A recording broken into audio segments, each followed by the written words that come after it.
What popular arcade game was banned for over 30 years? Stay tuned.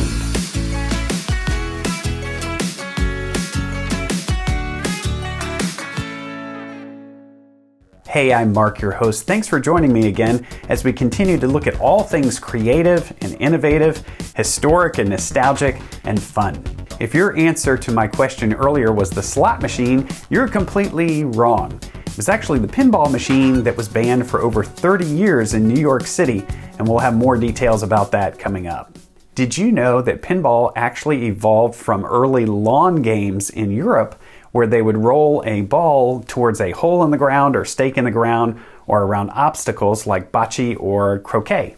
In the 18th century, France came up with a tabletop version of these lawn games where you would roll a ball towards some pins and knock them down and reset the pins. Kind of sounds like bowling, right? Well, I guess they got tired of resetting the pins and nailed them into the playing field, and you can kind of see where the name pinball evolved from. By the 1930s, America had come up with its own version of the game called Bagatelle.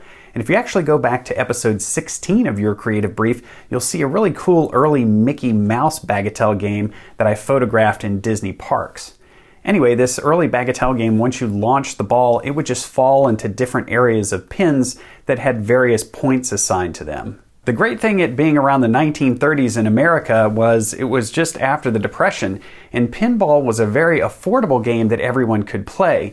The bad thing was people started gambling on the outcome of the game, like how many points you would score, and some kids were, of course, using their lunch money to play pinball all the time. So the New York City Council actually was a prohibition against pinball. They would go in places and smash the machines with sledgehammers.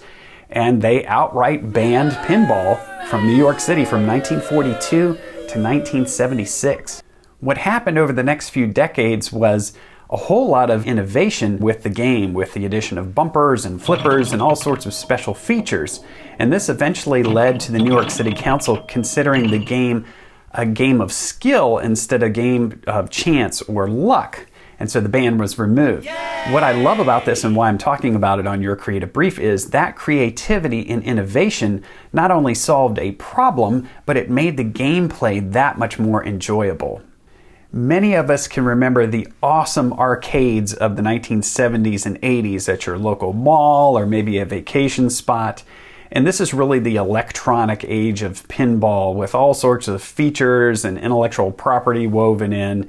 And it only gave way to kind of those arcade cabinets. The video games kind of took over, and then the at-home consoles really hurt pinball. There was a little bit of a revival in the early 2000s, but now what's so exciting is what Arcade 1-Up has come up with. It is this marriage of the classic pinball games and the arcade theming and the convenience of playing at home. So this is my son's Attack from Mars digital pinball machine from Arcade 1-Up. They're 3/4 the scale, and this has a 24-inch LCD playfield and 10 different games. So Noah, tell us what you like the most about your Arcade 1-Up pinball machine. I enjoy the wide selection of Bally Midway classic pinball titles all in one small form factor. Instead of spending thousands of dollars on heavy, expensive, and space-consuming pinball machines, I'm able to have all these classic titles all in one cabinet.